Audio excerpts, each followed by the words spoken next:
사도행전 1장에 보면 여러분들이 잘 아는 것 같이 안디옥 교회가 세워지는 거예요.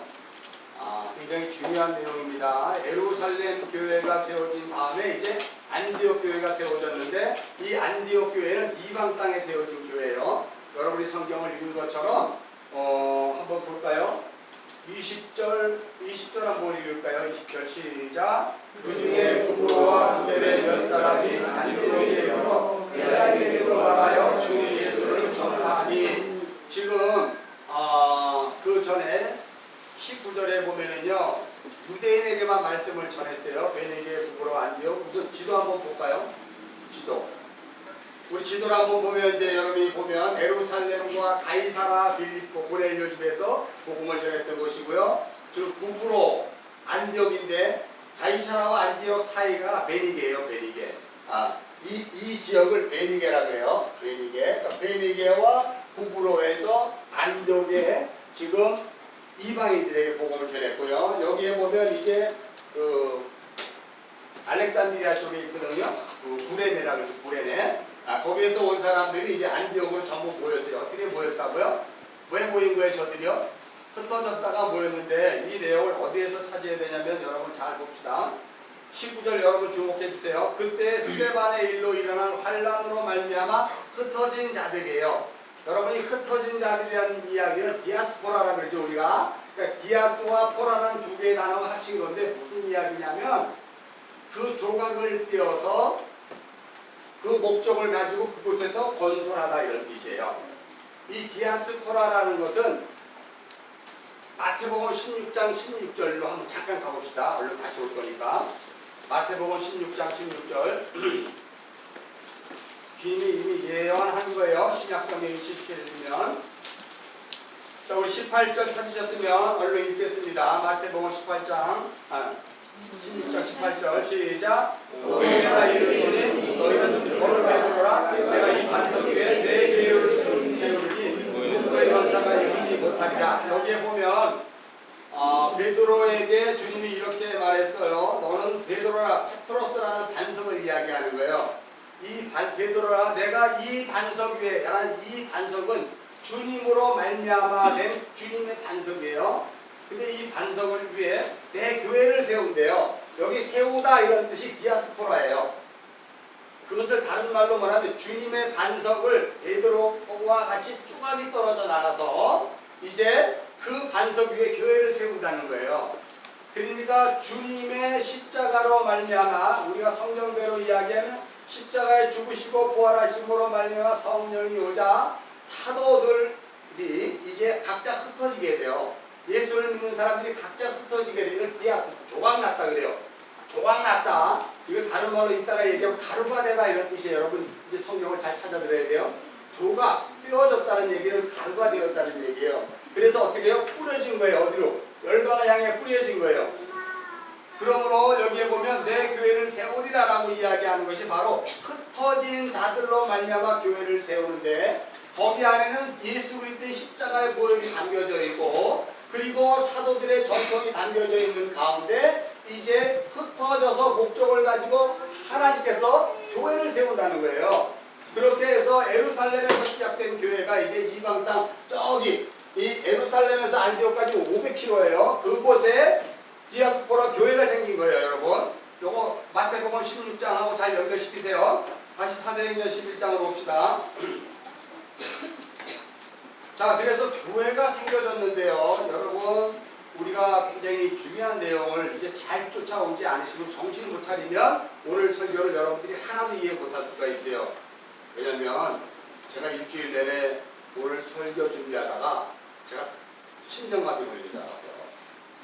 설교 준비하다 심장마비 걸린 줄 알았다니까요, 여러분. 그러면 무슨 뜻인지 여러분 아셔야 돼요. 야, 성령께서 이 내용에 대해서 뭔가를 가르쳐 주셨구나.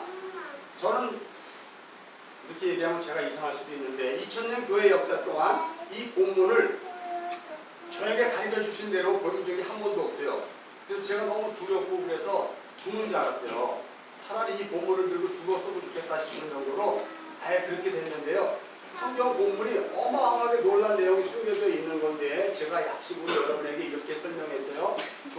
하는 것, 디아스포라 흩어진 자들이 세운 교회는 그리스도 예수의 십자가의 보혈로 말미암아 그것이 조각이 돼서 이제 하나님의 목적에 의해 안디옥에 세워지고 그 다음에 또 다른 지역에 세워지고 에베소에 세워지고 갈라디아에 세워지고 또 유럽으로 넘어가고 그래서 오늘날 우리 사랑받 교회까지 오게 되었죠. 자, 그런 것은 이미 주님이 말씀하신 거예요. 자, 근데 오늘 제가 왜 깜짝 놀랐냐면 다시 제목을 한번 볼 거예요. 앞으로 넘어가서 제목을 한번 읽겠습니다. 시작. 모두가 그리고 땅을 기업으로 받은 안디옥. 여러분이 헬라어 단어로 프라비스라는 단어를 제가 썼거든요. 이 프라비스라는 단어는요, 마태복음 5장 5절이에요. 마태복음 5장 5절 뭘까요? 온유한 자, 복이 있나니 뭘 기업으로 받는다고요? 땅을 기업으로 받는다는 거예요. 여러분, 성경에서 땅은 우리가 말하는 저기 귤밭 천평이 아니라 하나님 나라를 이야기하는 거예요. 이해하셨죠?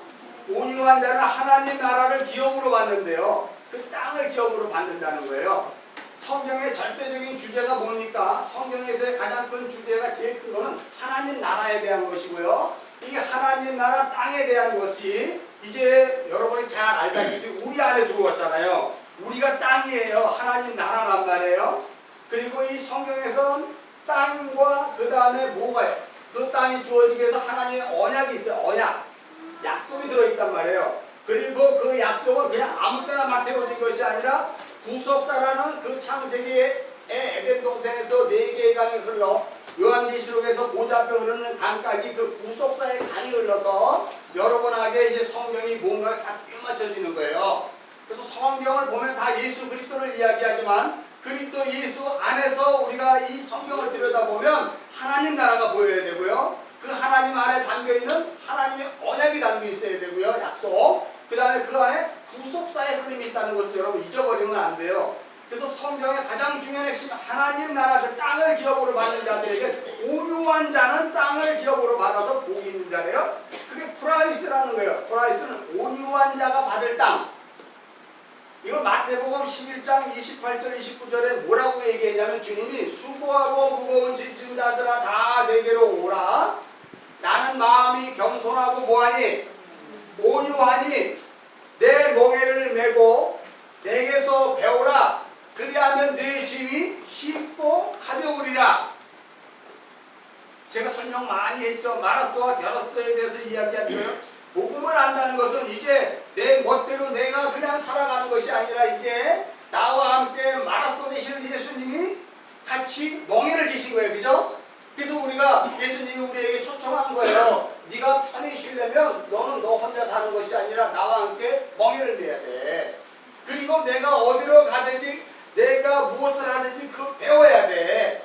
그래서 여러분 사도들에게 마태복음 28장 우리 20절 넘어가면 성령이 너에게 임하면 네가 아버지와 아들과 성령의 이름으로 세례를 베풀고 내가 너에게 가르친 것을 땅끝까지 지키게 하라고 공부했잖아요. 그죠? 대위임 명령. 그것이 바로 그냥 멍에를 메고 그리스도 예수의 그 온유와 겸손함으로 말미암아 주어지게 될 그 땅을 이야기하고 있다는 사실이에요. 여러분 수고하고 무거운 짐진 자들아 다 내게로 오라 했을 때 주님이 이야기하는 것은 땅을 주겠다는 것이거든요. 하나님 나라를 너희에게 주겠다는 거예요. 그래서 너희가 하나님 나라를 주면 아유 감사해요 받아먹을 수 있는 것이 아니라 주님과 멍에를 매지 않으면 그 나라를 받을 수가 없어요.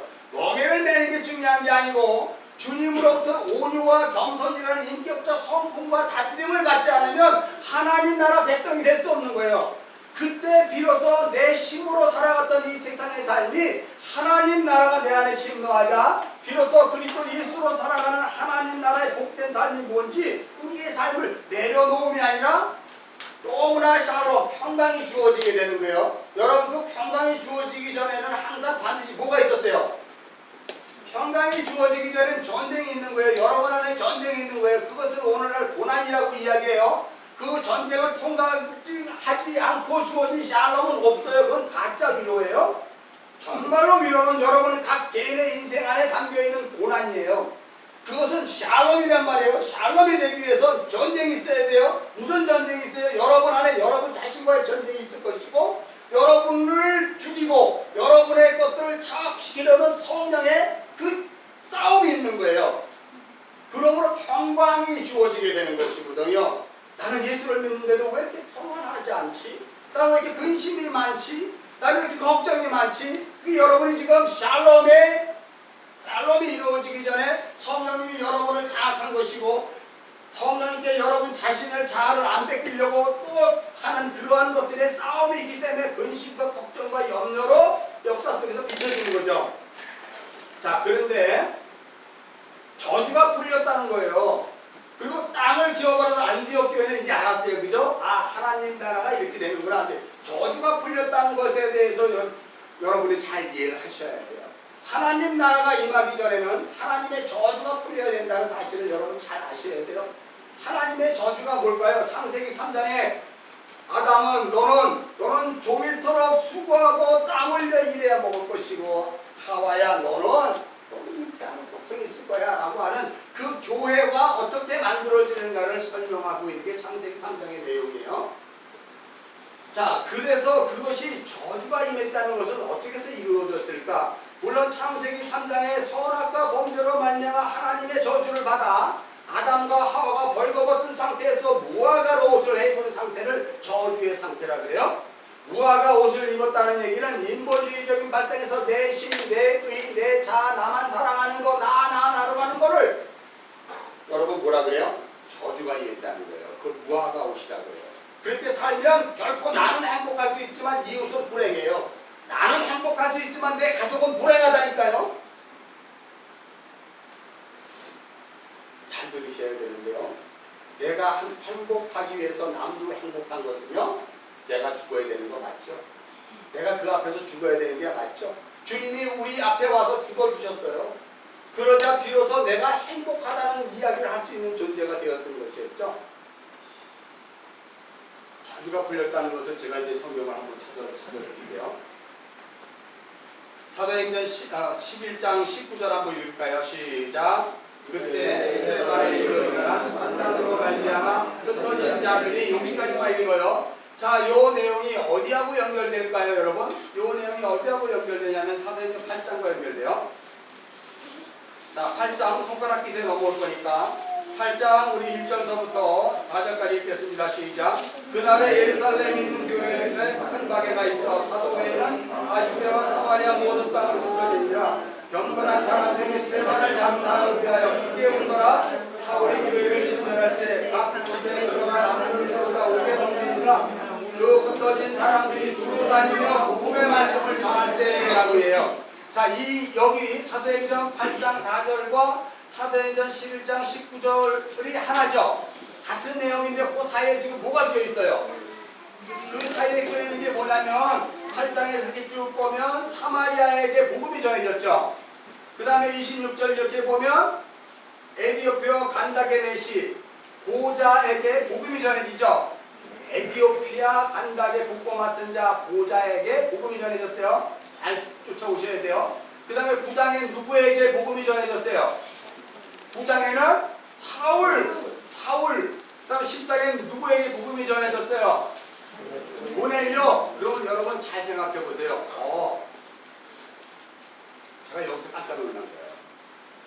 그때 흩어진 자들이, 핍박으로 인해 흩어진 자들이 이제 드디어 안디옥에 와서 하나님의 그 교회를 세우는데 그 사이에 무슨 일이 있었냐면요, 후스네시가 복음을 받아들이고 유대인 중에 유대인이라고 바리새인 중에 바리새인이라고 했던 사울이 복음을 받아들이게 되고, 그리고 전혀 관계없는 이방 사람 고넬료가 복음을 받아들였어요. 세 사람이. 이러면 아는 사람들은 벌써 하게 되는, 여기까지만 오면 여러분은 어마어마하게 수준이 높은 거예요. 자, 이 내용 안에 세 명의 인물을 통해서 하나님 뭔가 설명하려고 그러는 거예요. 성령이 너에게 임하면 유대와 사마리아와 땅 끝까지 이르러 내 증인이 되리라 라고 얘기했을 때 이 증인인 교회가 세워지는데, 흩어진 자들을 통해서 이 세 무리, 후스넷이 유대인, 로마인, 자, 요걸 가지고 창세기로 넘어갔어. 창세기 9장.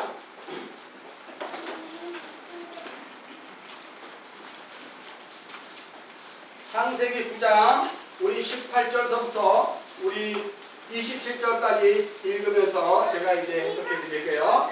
창세기 9장 18절 찾으셨으면 읽겠습니다. 시작. 아비가 낳은 노아의 아들들은 셈과 함과 야벳이니 함은 가나안의 아버지가. 잘 들으세요. 제가 지금 뭘 얘기하는지 이미 여러분은 감을 잡으셨어야 돼요. 미리 얘기했으니까 지금 노아의 홍수로 온 인류가 다 멸절해서 살아남은 자들이 노아의 아들들이에요. 노아와 8식구. 그런데 거기에 나온 사람이 누구냐면 노아의 아들들은 셈과 함과 야벳이라 그러고요. 함은 가나안의 아버지라 그러죠. 자, 우리 20절서부터 쭉 읽겠습니다. 시작. 노아가 농사를 시작하여 포도나무를 심었더니 포도주를 마시고 취하여 그 장막 안에서 벌거벗은지라. 이건 이제 제가 창세기 강의할 때 다시 물론 설명할 거지만 살짝 넘어갈게요. 포도주를 마시고 취하여 그 장막 안에 벌거벗었다고 그래요. 하나님의 동산 안에서 무화과나무 옷을 해입고 취해서 자기 자신에게 취해서 선악을 알게 하는 지식을 열매를 따먹자 자기 자신에게 취해서 벌거벗은 자가 있었어요. 아담과 하와죠. 그죠? 아담과 하와. 그러니까 노아의 홍수로 말미암아 구원받은 자 중에 그 대표가 되는 노아에게 어떤 일이 벌어졌냐면 그것으로 구원이 완성되는 것이 아니라 그가 행한 짓은 다시 에덴 동산에서 아담과 하와가 행했던 그 짓을 그대로 하더라. 그러니까 노아의 홍수로 온 인류가 멸대해서 다시 재창조된 것은 완전한 창조가 아니라는 것을 여러분 이해하셔야 돼요. 그래서 포도주를 맞고 취해서 벌거벗은 것은 아담과 하와의 벌거벗은 모습이죠. 요거 잘 들으셔야 돼요. 그 다음 22절 읽겠습니다. 시작. 가나안의 아버지 함이 그의 아버지의 하체를 보고 밖으로 나가서 그 두 형제에게 아니니. 여러분 요걸 잘 보면은요, 선악과 따먹은 사람들이 항상 향하는 게 뭐예요? 아버지가 포도주 먹고 취해서 하체를 드러내고 있대 하고 고자질하죠. 형제들에게. 여러분은 혹시 그러지 않을까요? 여러분은 항상 자기를 기준으로 해서 자기가 그 틀을 가지고 있어서 그 상대방을 끊임없이 고자질하지 않아요? 그것이 선악 판단이라 그러는 거예요. 선과 악의 기준이 나에게 있기 때문에 상대방을 판단하는 거예요. 지금 가나안의 아버지 함은 아버지가 술 취해서 벌거벗고 누워있자 그것을 율법의 기능인 선악과로 그대로 이야기하고 있는 거예요. 이해하셨죠? 자, 그래서 형과 동생에게 가서 아버지가 벌거벗었대 라고 이야기하는 것을 이야기해요. 자, 23절 읽겠습니다. 시작. 셈과 야벳이 옷을 가져다가 자기들의 어깨에 메고 뒷걸음쳐 들어가서 그들의 아버지의 하체를 덮었으며 얼굴을 돌이키고 그들의 아버지의 하체를 보지 않았냐. 그 하체를 덮어주는 거예요. 우리의 허물들을 덮어줬어. 누가? 예수님이 우리의 허물을 덮어주셨잖아요. 죄와 사망에 끌려갈 수밖에 없는 우리를 멍에를 메고 그쪽으로 가면 안 돼. 죽어. 일로 와야 돼. 그리고 예수님이 멍에를 함께 지시고 다시 아버지께로 돌아가는 그 길, 그것을 덮었다 그래요. 여러분이 율법이 복음으로 덮어지자 비로소 그 율법이 폐해졌다, 완성되어졌다. 완성되어졌다. 마태복음에 나와요. 5장 17절 19절에. 자, 그래서 덮어진 것을 이야기해요. 복음을 지금 설명하고 있는 거죠. 22절에는 인간의 선악과 따먹은 형태를 이야기하는 것이고요. 21절도 역시 마찬가지고 23절에 복음이 전파돼요. 자, 24절 읽겠습니다. 시작. 노아가 술이 깨어 작은 아들에게 행한 일을 알고 25절 이에 이르되 가나안은 저주를 받아 그 형제들의 종의 종들이 되기를 원하라 하고 또 이르되 셈의 하나님 여호와를 찬송하리로다. 가나안은 셈의 종이 되고 하나님이 야벳을 창대하게 하사 셈의 장막에 거하시게 하시고 가나안은 그의 종이 되게 하시기를 원하노라 하였더라. 자, 여기까지예요. 자, 지금 24절에 보면 노아가 술이 깨어서 그 작은 아들에게 행한 일, 둘째 함이 자기에게 행한 일을 갖고 바로 뭘 했냐면 저주를 부었다는 거예요. 저주. 가나안에게 저주를 부었어요. 여러분 잘 들으시면 좋을 게, 가나안의 아비는 함이죠. 함의 터전은 애굽을 의미해요. 그리고 가나안은 여러분이 너무나도 잘 아는 적과 꿀이 흐르는 그곳이에요. 그 두 곳이 다 무슨 땅이다? 저주받은 땅이고 그것은 세상을 이야기해요. 애굽이라는 세상과 가나안이라는 곳이 하나님과 함께 있을 때는 족과 꿀이 흐르지만 내가 주인이 되었을 때는 여전히 거기는 애굽이에요. 출애굽한 이스라엘 백성들이 하나님과 함께 할 때는 사사기에서 마찬가지로 그것은 하나님 나라가 있지만 하나님이 함께 하지 않으면 애굽이에요. 여러분 지금 예수를 믿고 이 세상을 살아가고 있을 때 하나님과 함께 하면 그것은 하나님 나라 적과 꿀이 흐르지만 여러분의 인생에 하나님과 함께 하지만 그것은 어디라고요? 애굽이에요. 그런데 여러분은 가나안에 있다고 주장한다니까요. 딱 교회 다닌다니까? 나 예수 믿으니까 라고 주장한다니까요. 천만의 말씀. 저주받을 땅 가나안이에요. 그렇게 해서 주어진 게 가나안의 아니라는 거예요, 여러분. 자, 그 저주가 노아의 홍수 후에서 포도주를 먹고 취한 노아가 여기에서 이렇게 봐요. 24절에 노아가 술에 깨어 그 작은 아들에게 행한 일을 알고 라고 해서 이르되 라고 하는 것은 선지자적인 기능으로서 선포하는 거예요. 예언을 지금 노아가. 그러니까 뭐냐면 이 작은 아들 함의 행한 일을 통해서 모든 자들이 저주를 받게 돼요. 모든 자들이. 근데 거기에 26절에 보면 셈의 하나님 여호와를 찬성한다 그러고요. 가나안은 셈의 종이 되고 하나님이 야벳을 창택케 한대요. 여러분 잘 보세요. 함은 오늘날 누구의 후손? 함의 후손은 오늘날 어디? 아프리카. 아까 창세기에 나온 후스넷이. 그 다음에 셈은 누구? 셈은 유대인 바울. 그 다음에 야벳은 누구? 고넬료. 그러니까 신기에게서 백인들. 셈은 누구? 우리 황인정뿐만 아니라 아시아 계통 셈. 바리새인들과 함께 우리 같은 족속이에요. 우리는 욕단의 후예란 말이에요. 벨렉과 욕단이 나눠져 갖고 우리가 이쪽으로 와서 우리 이런 모습으로 하고 있지. 우리가 그 팔레 땅에 있으면 유대인 모습하고 동일한 모습으로 갖고 있는 거예요. 창세기 11장에 세상이 나누어졌기 때문에 우리가 그렇게 있는데 우리가 셈족이에요. 셈족 중에 대표가 사도행전에서 누구로 나와요? 사울로 나왔잖아요. 그죠? 사울로.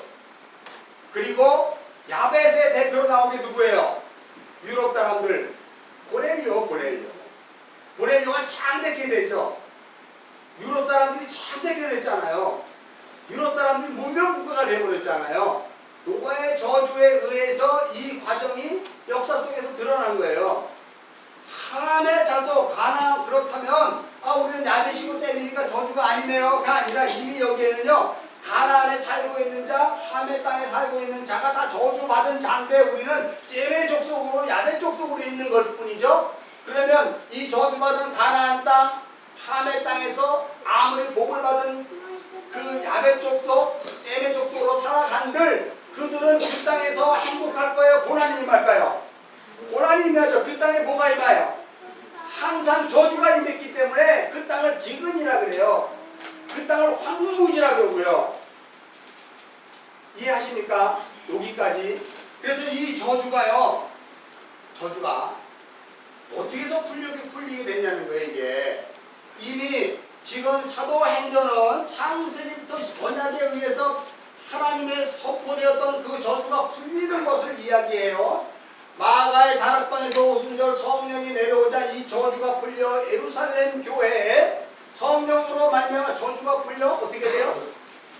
바벨탑 사건 창세기 11장에 그 언어가 혼잡하고 흩어진 것들이 한 언어로 바꿔졌죠. 예루살렘 교회를 통해서. 그리고 이제 안디옥 교회를 통해서 이 노아의 언약에 의한 것들이 다시 회복되는 과정을 설명하는데요.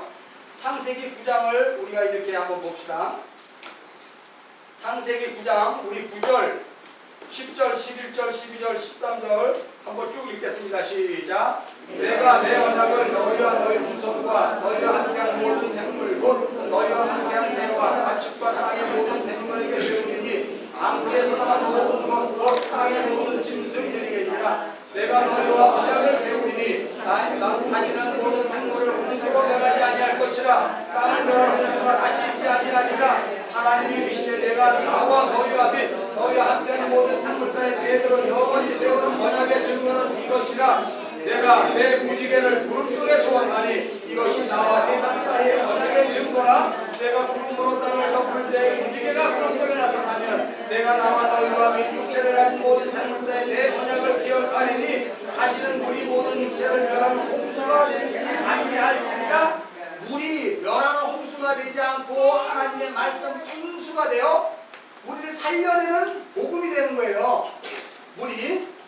자, 15절 읽겠습니다. 시작. 내가 나와 너희와 및 육체를 가진 모든 생물자의 내 언약을 기억하리니 다시 물이 모든 육체를 멸하는 홍수가 되지 아니할지라. 무지개가 구름 사이에 있으리니 내가 보고 나 하나님과 모든 육체 사이에 가진 땅의 모든 생물 사이의 영원한 언약을 기억하라. 17절. 하나님이 노아에게 이르되 내가 나와 땅에 있는 모든 생물 사이에 세운 언약의 증거는 이것이라 라고 이야기해요. 땅에 있는 모든 생물사에 내온 언약의 증거는 이것이다 라고 이야기하는데요. 어떻게 해서 이런 노아의 저주로 말미암아 온 세상이 전부 진멸당하는 일이 벌어졌을까요? 우리 창세기 6장 앞으로 가봅시다. 6장 5절, 우리 6절 읽겠습니다. 6절 7절까지 3절 시작. 여호와께서 사람의 죄악이 세상에 가득함과 그의 마음으로 생각하는 모든 미랄이 항상 악할 뿐임을 보시고 땅에 사람 지으셨음을 하나사 마음에 근심하시고 이르되 내가 창조한 사람을 내가 지면에 쓸어버리되 사람으로부터 가축과 기른 것과 공중의 새까지 그러하니 이는 내가 그것들을 지었음을 나타나시리라 하시더라. 8절 시작. 그러나 노아는 그렇게 다 쓸어버리는 가정 중에서 은혜를 입은 자가 있는데 그게 노아예요. 그렇게 쓸어버리는 가정 중에 노아는 은혜를 입었더라. 그렇게 온 세상이 멸망을 향해 가고 있는 중에 예루살렘 교회가 은혜를 입었고 이제 이방 땅에 안디옥 교회가 은혜를 입게 되더라는 거예요. 은혜가 입은 것이 저주가 풀리는 것이거든요. 이것을 이미 창세기 언약으로 하나님이 설명하셨어요. 셋째 날에 창세기 1장으로 가봅시다. 제가 창세기 때 자세히 할 거니까 그냥 쉽게 넘어가는데 여러분 의미만 알고 계세요.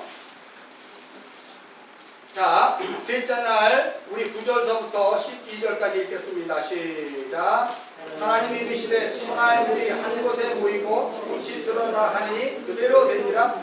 하나님이 빛을 땅이라 부르시고 모인 물을 바다라 부르시니 하나님이 보시기에 좋았더라. 하나님이 이르시되 땅은 풀과 씨 맺는 채소 각 종류대로 씨 가진 열매 맺는 나무를 내라 하시니 그대로 되어 땅이 풀과 각기 종류대로 씨 맺는 채소 각기 종류대로 씨 가진 열매를 맺는 나무를 내니 하나님이 보시기에 좋았더라. 저녁이 되고 아침이 셋째 날이다.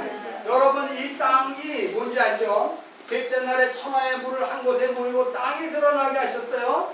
그리고 그 땅이 드러나셨는데 모인 물을 또 바다라 그래.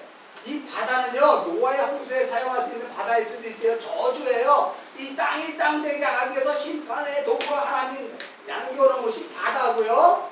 그리고 이 땅은 하나님 나라를 이용해 이야기하는 거예요. 여러분을 이야기하는 거예요. 근데 이 땅이 뭐라고 이야기하느냐면요 11절 다시 한번 읽겠습니다. 시작. 하나님이 이르시되 땅은 풀과 씨 맺는 채소 각 종류대로 씨 가진. 자, 여기에 보면요 11절 보면 하나님 보시기에 좋았던 것은 하나님이 원하는 씨와 열매를 맺었잖아 이 땅이. 근데 하나님이 보시기에 좋았더라는 씨와 열매를 맺지 않으면 이 땅은 어떻게 되는 거야? 그 남겨놓은 바다로 쓸어버리는 거예요. 없애버리는 거예요 하나님이. 창세기 1장 셋째 날이 요 얘기를 한단 말이에요. 그래서 마태복음 13장에 가면 하나님이 밭에 대한 비유를 해줘요. 좋은 열매 맺는 밭은 좋은 땅이고 열매를 전혀 맺지 못하는 밭은 가시떨기 돌짝밭 그러한 그 길가밭이다 라고 이야기하잖아요. 그것을 예수님이 뭐라고 하면 하나님 나라는 이렇게 이야기합니다. 하나님 나라는 마치 밭에 씨를 뿌린 이렇게 이야기하거든요. 마태복음 13장 안 찾아도 돼요 여러분. 이 분명히 밭에 뿌린 씨앗은 천국 옥토밭 하나님의 씨가 뿌려져 하나님의 말씀이 자라 하나님의 생명나무에 그 열매가 열리는 것을 좋은 맛이라 그러고요. 가라지밭, 떨기밭, 길가밭은 자기의 열매가 나오는 거예요. 그건 타서 없애버리고 그건 자라다 마는 것이고 그것은 여러분의 인생이에요. 우리는 그런 밭이라니까요. 이 좋은 밭으로 60배, 30배, 100배 열매를 맺을 수 있는 밭은 그리스도 예수의 씨가 뿌려져 거기에서 생명나무가 열리고 그 열매를 보고 너희가 누구인지 안다고 그랬잖아요. 열매를 보고 그를 안다. 제가 막 얘기해서 여러분 막 꼭 들어와야 돼요. 시간이 없어야 얘기하는. 자, 요 이야기가 창세기 3장이며 노아의 홍수에 대한 이야기며 노아는 그래서 은혜를 입었더라고 여기서 은혜 받을 곳이 있었더라 라고 이야기하면서 가나안과 함 그리고 셈과 야벳이 동시에 저주의 땅에 살며 저주를 받으나 그러나 셈과 함은 하나님의 약속이 심겨져 있으므로 구원받는 자로서의 삶을 살아갈 수밖에 없는 삶을 살지만 그가 여전히 가나안과 가나안 땅과 그 저주의 땅에 살고 있으니까 그는 역시 뭐하다? 악한 자로 살아가는 거예요. 그러니까 여러분 예수 믿는 자를 악하다고 자꾸 선하다고 생각하지 마세요. 예수 믿는 자는 세상 사람과 똑같은 악한 사람들이에요. 그 안에 예수의 씨가 뿌려져 열매가 맺지 않으면 여러분은 수많은 사람을 날마다 죽이는 악당이에요. 여러분 것을 얻기 위해서 남의 것을 막 뺏어버리는 그런 나쁜 사기꾼이에요. 그리고 여러분 살기 위해 여러분 가족을 먹여 살리기 위해서 작은 범죄도 서슴지 않게 버려버리는 그런 쓸데없는 존재라는 거예요, 여러분. 그러니 여러분은 멸망받아 싸죠.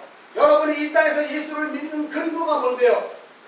그것으로 가는 것이 아니라 여러분 안에 나는 마음이 겸손하고 온유한이라는 것으로 말미암아 누구든지 보아도 하나님의 백성인 것이 드러나요. 그러나 세상 사람들은 여러분이 아무리 온유하고 겸손해도 하나님 백성인지 몰라. 예수님이 요한복음에서 너희가 세상으로 말미암아 핍박과 환난과 고난을 당하나 그러나 그것이 너희가 미워서 그러는 것이 아니라 누구 때문이다? 예수 그리스도인 나 때문이다 라는 것을 깨닫는 거예요. 여러분 일주일 동안 살면서 세상 사람으로부터 환난과 곤란과 곤고와 그런 아픔과 심려가 있었습니까?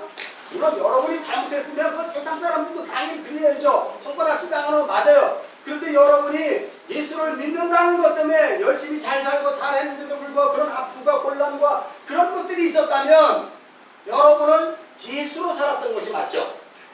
일주일 동안 여러분은 과연 예수로 살았냐고요? 예수로 살았냐고요? 예수로 살면 어떻게 해야 된다고요? 여러분이 너무나 잘 알아 이제 복음을 알기 때문에 인본주의 복음에 함몰 행하지 마세요. 무화과 나무 옷을 입고 여전히 그것으로 하나님께 바쳐질 산재물이 될 것이라고 생각하고 그 무화과 나무 옷을 여전히 덕지덕지 겹고 거기에 예수 그리스도의 옷을 입으려고 하는 행위를 하나님이 가증하다고 이야기하거든요. 그래서 그거를 죽여서 개에게 먹이로 던져버린다 그래요.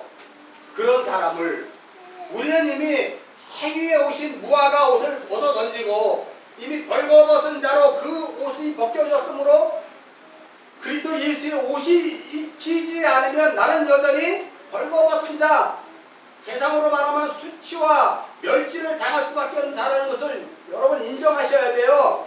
그런데도 불구하고 예수 그리스도의 옷이 없으면서도 불구하고 여러분은 세상 살 때 거룩한 척, 괜찮은 척, 인기 많은 척, 잘난 척 이런 걸로 살았다면 여러분은 각성하는 게 아니라 회개해야 돼요. 돌아오셔야 돼요. 오늘 아직 마이크가 꺼진 이유를 알았어요. 외치라는 소리인가 봐. 저는 오늘서부터 마이크를 이렇게 사서 하나님은 여러분을 사랑하십니다. 입니다 그랬는데 마이크를 하나님 아예 강제적으로 없애버렸잖아요. 떠들어라 이놈아 너 아주 박살나게 떠들어라. 너무 시원해 너무 시원해. 여러분도 시원하죠?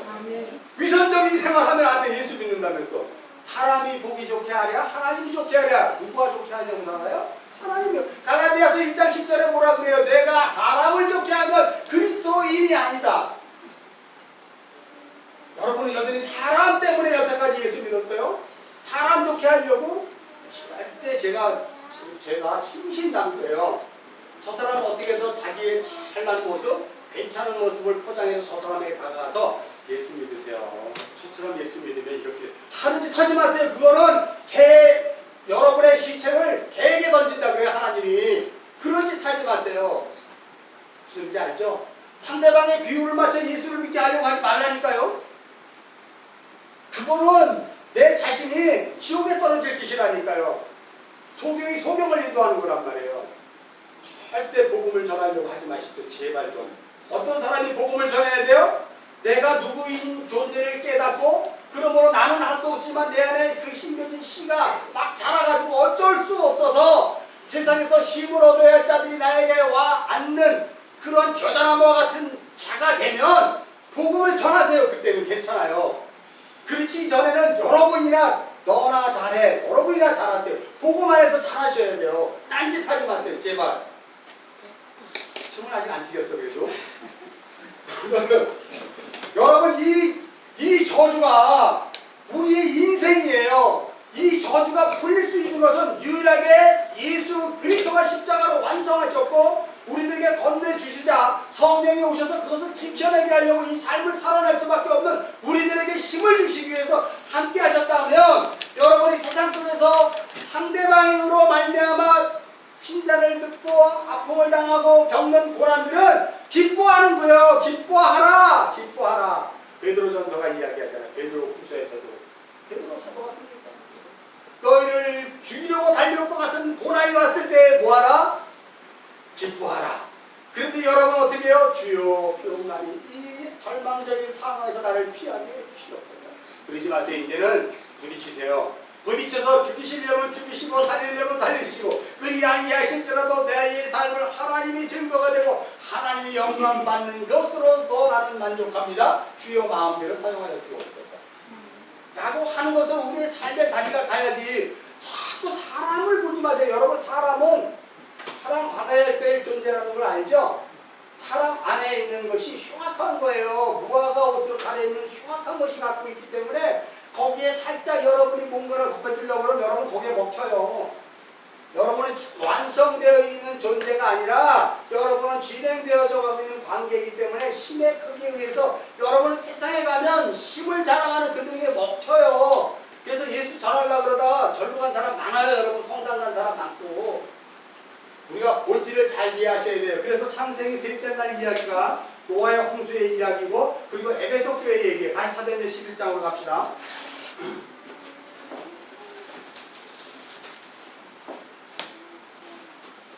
자, 사도행전 11장에 왜 여기에 인사이트가 여러분이 주어졌냐면 이걸 잘 보셔야 돼요. 사도행전 11장을 보시면 자 27절 한번 읽겠습니다. 시작. 그때 자 여기 보면 27절부터 30절에는 무슨 일이 벌어졌냐면 28절 한번 읽을까요? 시작. 그 중에 아가보라는 한 사람이 일어나 성령으로 말하되 천하에보다 큰 흉년이 들리라. 여러분 잘 보세요. 왜 안디옥 교회가 세워지고 주를 믿는 백성들이 허다한 족속들이 주를 믿으러 오는 이 놀라운 축복의 잔치에 왜 성경은 그때 예루살렘으로부터 천하의 흉년이 들리라는 이야기를 왜 여기다 집어넣었을까? 그래서 많은 사람들이 설교할 때 그리스도인이 이제 너희가 되었잖니. 그러면 이제 그리스도인은 어떻게 살아가야 되는지 보여주려고 하나님이 그 흉년을 주신 거야. 그랬더니 그 뒤에 보니까 예루살렘에 있는 형제들에게 풍전을 했대. 도와줬대. 여러분 이걸 착함이라고 보시면 안 돼요. 예루살렘에 있는 형제에게 고난 가운데 있으니까 내가 좀 더 넉넉하니까 나눠주는 거 그거는 예수 안 믿어도 다 해요. 누구든지.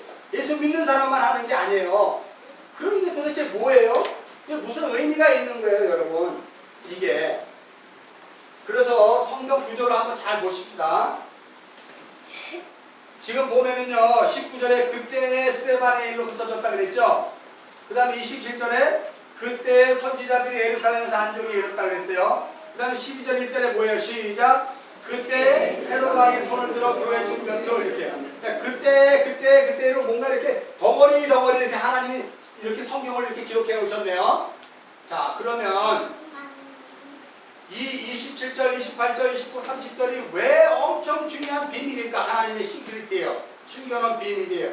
요것을 알면 요것 때문에 창세기 9장을 보게 됐고요. 아까 봤잖아. 9장을 보고 창세기 셋째 날을 보게 된 거예요. 저주가 풀린 것을. 왜 하나님이 이것을 기록했을까? 잘 보십시오. 30절, 사도행전 11장 30절 읽겠습니다. 시작. 그를 실행하여 바나바와 사울의 손으로 장로들을 예루살렘에 보냈죠. 그 다음에 12장 25절 한번 읽겠습니다. 시작. 바나바와 사울이 구조하는 일을 마치고 가가나하는 요한을 데리고 예루살렘에 돌아오다. 그죠? 사도행전 11장 30절은 그걸로 끝난 것이 아니라 어디까지 연결되는 거예요? 12장 25절까지 연결되어 있는 거죠.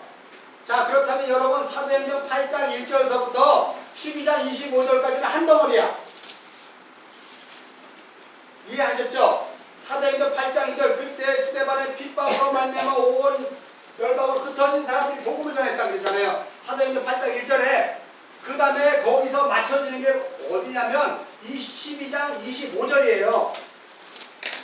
예루살렘에 갔던 바나바와 요한을 데리고 사울이 돌아오는 걸로 이제 8장과 12장이 한 단락이란 말이에요. 그 안에 무슨 일이 벌어졌어요?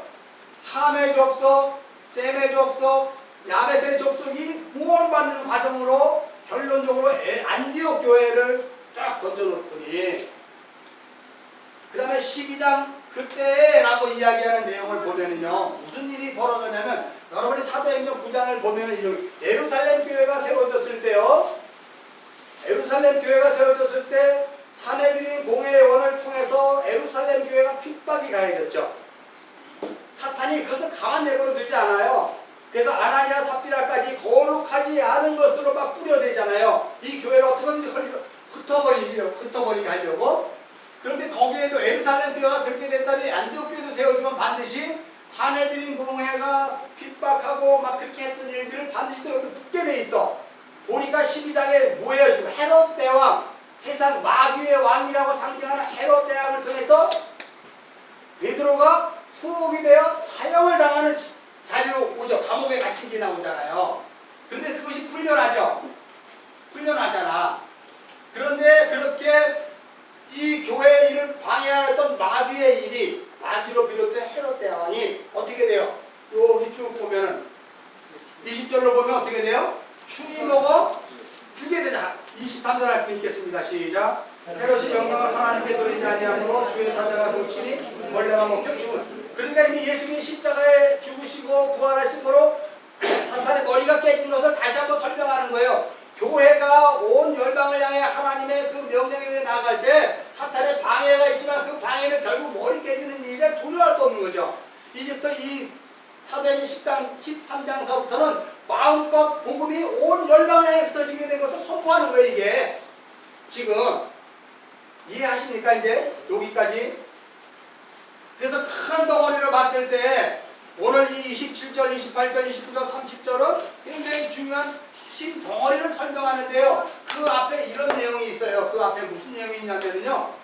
자, 26절 읽겠습니다. 시작.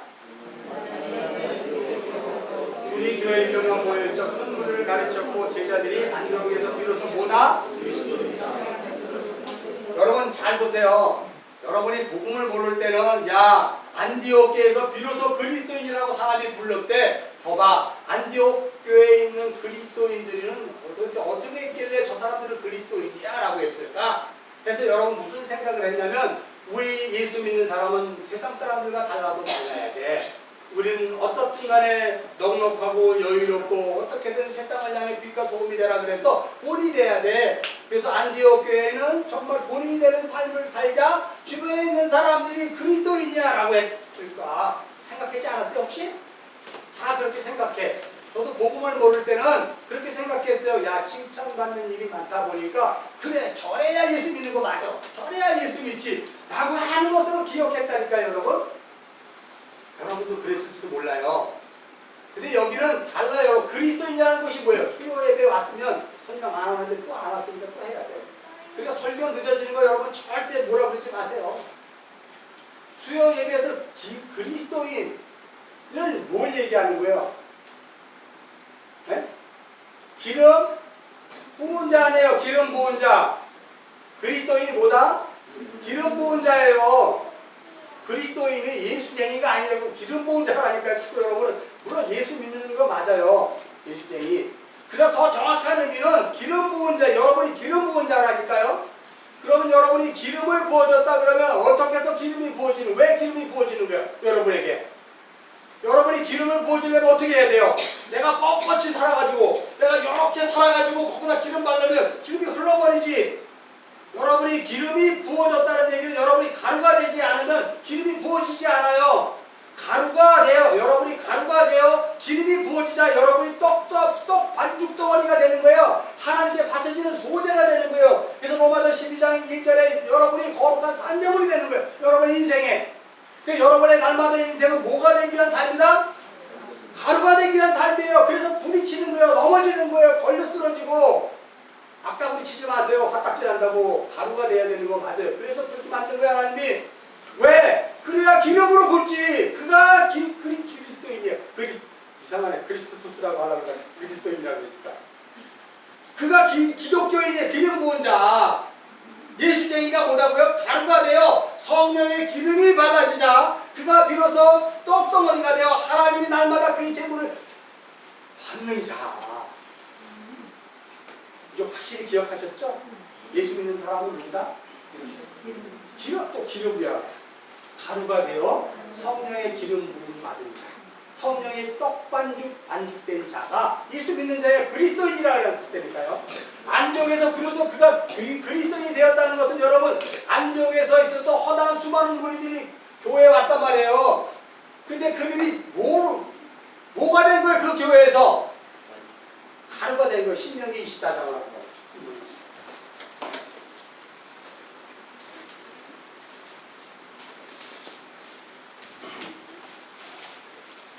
신명기 24장 6절 구약 298편입니다. 자, 찾으셨으면 읽겠습니다. 시작. 사람이 맷돌이나 그 윗장을 전방 잡히지 말지니 이는 그 생명을 전방 잡히지. 여러분 잘 보세요. 사람이 맷돌을 뭐 하는 거예요? 가는 거 아니에요. 근데 사람이 그 윗장을 아예 먹고 살기 힘들다고 팔아버려. 그러면 갈려요 안 갈려요? 뭘로 갈릴 거야 도대체? 여러분 혹시 여러분을 갈아야 되는 윗 맷돌짝을 혹시 세상에다 팔아먹지 않았어요? 그리고 난 맷돌이 없어서 안 갈려서 그런 걸 뭐 어떡하라고 또 이러는 거 아니에요? 그게 신율법주의예요. 우리는 맷돌 잡힌 자로 살아가는 것이 아니라 맷돌로 갈리는 자로 살아요. 그래야 우리가 생명이 되기 때문에 신명기가 이 맷돌 얘기를 하는 거예요.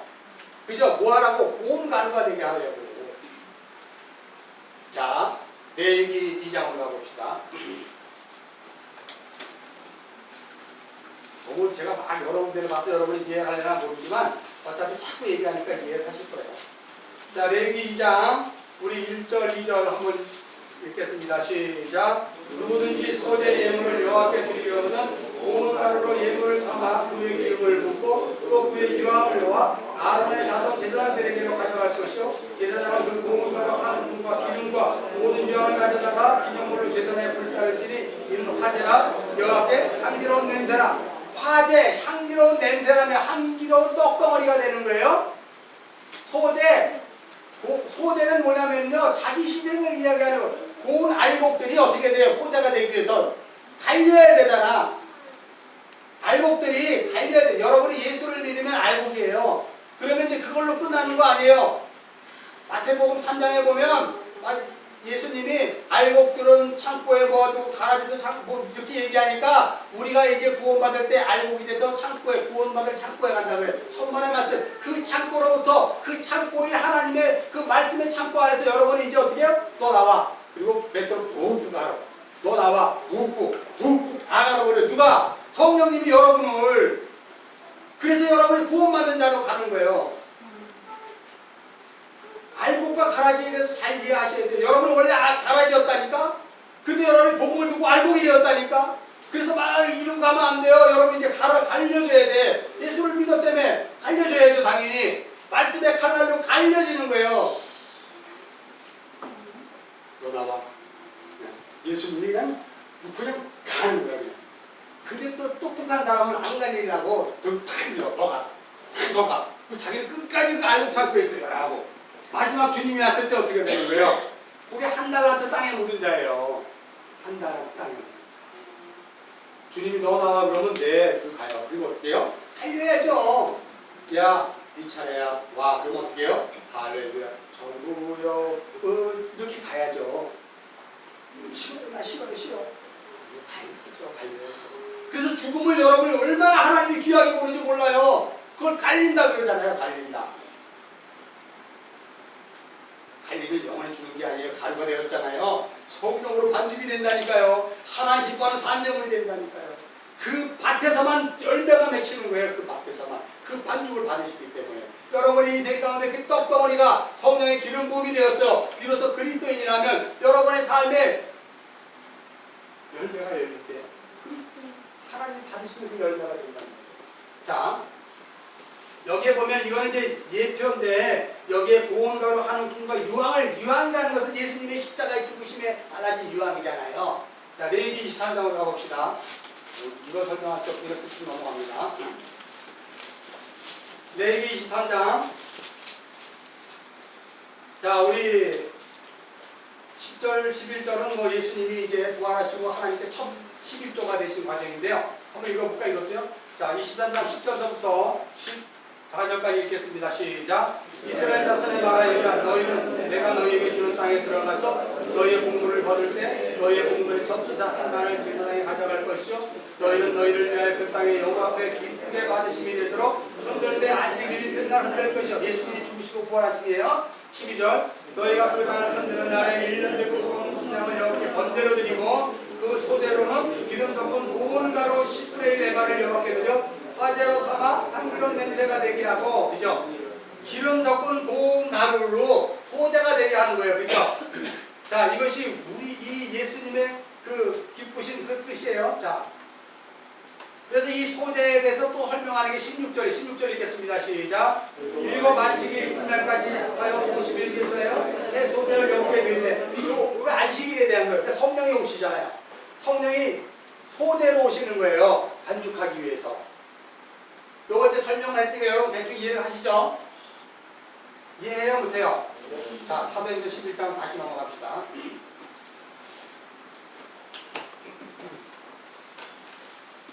자, 그래서 그 여러분이 소자가 되기, 여러분이 가루가 되는 과정이 역사 속에서 반드시 있다는 걸 기억하시자.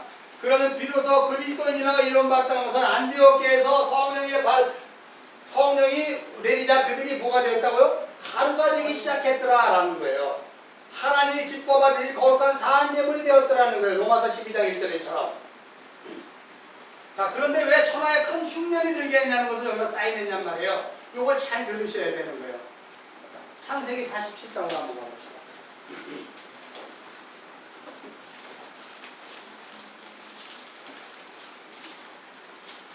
창세기 47장 우리 1절서부터 우리 6절까지입니다. 시작. 요셉이 마루에게 가서 보아 이르되 내 아버지와 내 형들과 그들의 양과 소와 모든 수가 가나안 땅에 와서 고세 땅에 있나이다 하고 그 형들 중 5명이 대가여 마루에게 보이니 마루가 요셉의 형들에게 묻되 너희 생업이 무엇이냐? 그들이 마루에게 대답하되 종들은 목자이었는데 우리와 손주가 다 그러하니까 하고 그들이 또 마루에게 구하여 가나안 땅에 기근이 심하여 종들의 양떼를 쉴 곳이 없기로 종들이 이곳에 거류하고자 왔사오니 원컨대 종들로 고센 땅에 살게 하소서. 6절 읽겠습니다. 시작. 애국 땅이 내 앞에 있는 이 땅에 좋은 것에서 내 아버지와 내 형들이 거주하게 하되 그들이 고센 땅에 거주하고 그들 중에 능력 있는 자가 있거든. 자, 여기에 보면 지금 야곱이 가나안에 기근이 왔잖아요. 흉년이 왔잖아. 사도행전 11장 10으로 하면 흉년이 왔잖아. 그래서 흉년을 피해서 어디로 간 거예요? 요셉이 있는 애굽에 내려갔더니 그 애굽이 아닌 거기에 또 특별한 고센 땅으로 가게 되네요. 기근이 오자 요셉의 야곱의 가족들이 뭘 얻었어요 지금? 땅을 얻었잖아. 땅. 기근이 오자 땅을 얻었잖아요. 창세기 셋째 날에 뭉치 드러나잖아요. 뭉치 드러나서 거기에 땅에서 식물이 맺히는 그 땅을 얻게 되죠. 하나님 나라를 창세기 47장에 땅을 얻는 걸 얘기하는데 땅을 얻기 위해서 반드시 뭐가 있어야 돼? 기근이 있기 때문에 온 거예요. 룻기 1장으로 한번 가봅시다. 룻기 1장 쭉 넘어가서 소멸상 앞에가 룻기예요. 룻기 1장 408명 406명.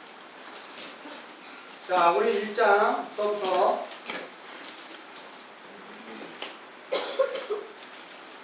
자, 찾으셨으면 룻기 1장 1절서부터 5절까지 읽겠습니다. 시작. 사사들이 치리하던 때 그 땅에 흉년이 생기나 그의 베들레헴 한 사람이 그 아내와 두 아들을 데리고 모압 지방에 거류하고. 잠깐 뭐 시간이 없으면 다 읽을 수 없어. 지금 에루살렘에 뭐가 있다고? 흉년이 들어서 그들이 어디로 피했어요? 모압 땅으로 갔잖아요. 완전히 죽은 자야. 이제는 알거지가 됐어. 살 곳이 없어. 그런데 그 뒤에 예루살렘에서 하나님이 은혜를 베풀었다는 소리를 듣자 나오미가 다 죽여버리고, 나오미가 룻과 함께 예루살렘에 돌아가서 보아스를 통해서 뭘 얻어요? 땅을 얻잖아. 잃어버린 땅을 얻잖아. 그죠? 기근 때문에 주어지게 된 거예요. 땅을 얻은 거예요. 이해하셨죠? 자, 우리 열왕기상 8장으로 한번 가봅시다. 열왕기하 8장. 열왕기하 8장. 열왕기하.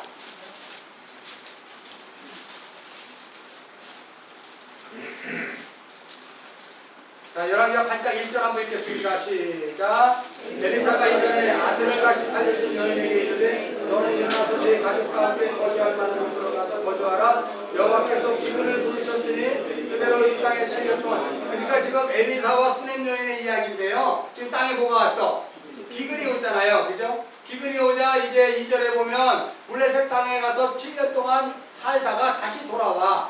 6절 읽겠습니다. 시작. 왕이 그 여인에게 물으매 여인이 설명하니라. 왕이 그를 위하여 한 관리를 임명하였는데 이 여인에게 속한 누가 이 땅에서 떠날 때부터 이제까지 그의 밭의 소출을 구하다 다 돌려주라. 땅을 다 돌려주라. 이게 저주가 풀렸기 때문에 주어지는 거예요. 더 찾아도 되는데 시간이 없지. 5분 남았대. 다시 사도행전 11장으로 봅시다. 10분까지는 되지 안 지웠지. 그거 안 지웠으면 5분이 줘야 돼. 사도행전 11장 다시 넘어가면은요. 그래서 안디옥교에 아직 읽지 마세요. 5분 돼서. 그리스도인이나 불렸다는 것에 대해서 그리스도인은 가루가 반죽이 되어 소재가 되는 자들을 이야기하고 이 흉년이라는 것을 땅을 주는 거예요. 그 땅이 안디옥교회잖아. 그리고 여러분에게 주어진 땅은 사랑받교회예요. 여러분에게 주어진 땅들이 거기에서 말씀을 먹고 계속해서 자라죠. 고린도전서에 보면 나는 심었고 아볼로는 물을 주었고 자라게 하는 사람은 누구다? 하나님이 자라게 하시는 거예요. 그 땅에 바울이 말씀으로 심었잖아요. 여러분이 말씀으로 심기운 자잖아요. 창세기 셋째 날이란 말이에요. 만약 거기에 여러분이 심어있는 채소와 과일을 내지 않으면 하나님이 저주로 덮어버리는 거예요. 그걸 고난이라 그래요.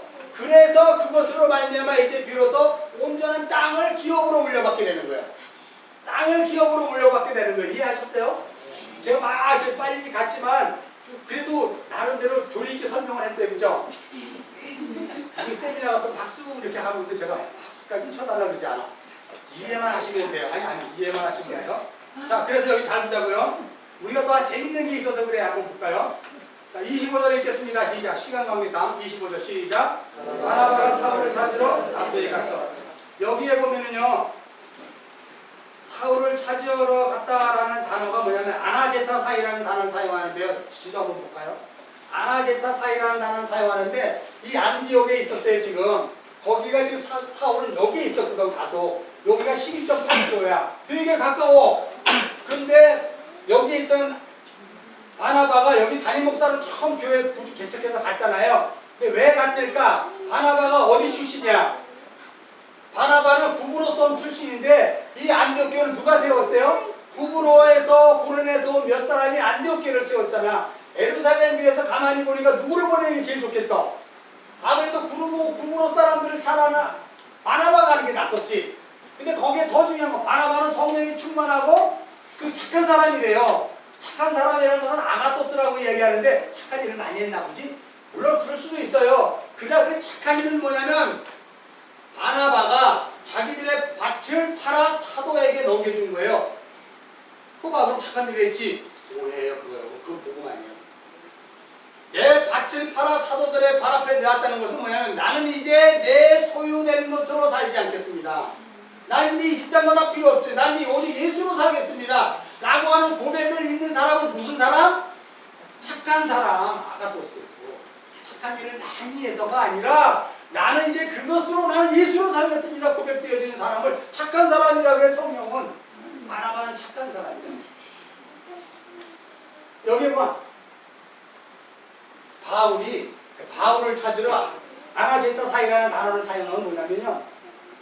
바나바가 여기에서 보니까 너무나 수많은 사람들이 돌아오는데 자기 혼자 감당이 안 돼. 근데 이거를 같이 할 만한 사람을 찾아야 되는데 누구가 좋았을까 먼저 생각할 때 사도행전 9장으로 넘어가면 26장 쪽에 가면 사도 바울이 회심을 하고 예루살렘에 오자 수많은 사람들이 사울 저건 나쁜 놈이라 그랬을 때 바나바가 그를 데리고 갔단 말이에요. 그리고 거기서 잘 해줬는데 결국은 예루살렘 교회가 사울을 어떻게 했어요? 얘는 안 돼. 그래서 사도들이 모아서 어떻게 했어요? 바울을 어디로 보냈어? 다소로 보냈어. 뭐 하라고? 다소 곳이 있으라고.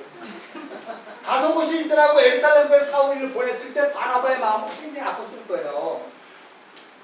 이 복음도 모르는 것들이 알국이라 그래가지고 막 까불기만 하고 자기만 뭐 유대적 그리스도인이었잖아요.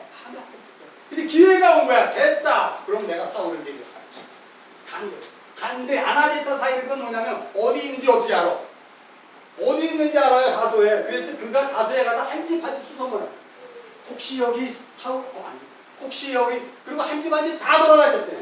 그게 아나제타 사이예요. 그래서 사울을 발견한 거야. 그리고 오십시오. 그 안디옥에 왔다는 거야. 요 단어를 사용했어요. 자, 그 다음에 우리가 23절은 제가 이제 설명을 했는데요. 23절 한번 읽겠습니다. 시작. 우리가 이르러 하나님의 은혜를 보고 기뻐하여 모든 사람에게 굳건한 마음으로 주와 함께 머무르리라 권하니. 자, 23절 보면 바나바의 복음이 뭐냐면요. 굳건한 마음으로 주와 함께 머물러 있으라가 바나바가 설교한 복음의 핵심이에요. 굳건한 마음으로 주와 함께 머물러 있으라. 바나바가 이야기한 설교의 핵심이 뭐냐면요. 내 인생이 그리스도 예수가 중심이 되게 하라. 이런 뜻이에요. 예수를 붙잡고 내 인생이 그리스도로 살게 하라. 내가 이제부터는 그리스도가 내 인생을 마음껏 살게 하는 자로 그렇게 살아라. 예수가 내 삶의 중심이 되라. 이런 뜻이에요. 바나바의 핵심은. 바나바는 이 설교하네. 김사장이 나오면 바나바가 또 설교하는데요. 굳게 마음 잡으라 그래요. 예수가 내 인생의 중심이 되게 하라는 거예요. 왜요? 예수가 없으면 여러분의 밭에 씨가 안 맺히고요. 예수가 없으면 여러분의 그 열매가 없어요. 그러면 소경이 서기관을 인도해요. 하나님 앞에 갔을 때 잘했죠가 아니라 너는 모르겠는데 또 어디서 왔어? 그런가? 이렇게 되는 거예요, 여러분. 그러니 굳게 붙잡아 있어야지 예수께. 자, 그 다음에 24절 보면 바나바는 착한 사람이고 성령과 믿음이 충만한 사람이더라 라고 이야기해서 바나바는 착한 사람에 대해서 이야기했죠. 성령과 믿음이 충만한 사람은 곧 착한 사람이고요. 착한 사람은 곧 성령과 믿음이 충만한 사람이고요. 성령과 믿음이 충만한 사람은 착한 사람이고 착한 사람은 곧 성령과 믿음이 충만한 사람이다. 이해하셨죠? 성령과 믿음이 충만한 사람은 세상을 보고 세상 사람들을 보고 세상 사람들에 의존해서 예수를 믿는 자로 살아가는 것이 아니라 나는 오직 예수로만 살 거예요. 당신이 나에게 도와줄 것 같은 사람이지만 난 당신 도움 안 받아요. 나는 오직 우리 주 예수 그리스도의 그 놀라우신 은혜만 받는 자로 살아가는 것을 난 못합니다. 그러니 미안하지만 됐습니다 라고 하는 걸로 여러분 인생 고백이 돼요. 그래서 안디옥 교회의 이 그리스도인이라는 것은 가루가 성령으로 가루가 된 자가 이제 저주가 풀리자 세상 것으로 살지 않고 예수로 살아가는 자들이 수도 없이 많아졌다는 거예요. 그게 누구다고요? 그게 여러분이에요. 그게 여러분이라니까요. 시간 관계상 오늘 설교는 여기까지 하겠습니다.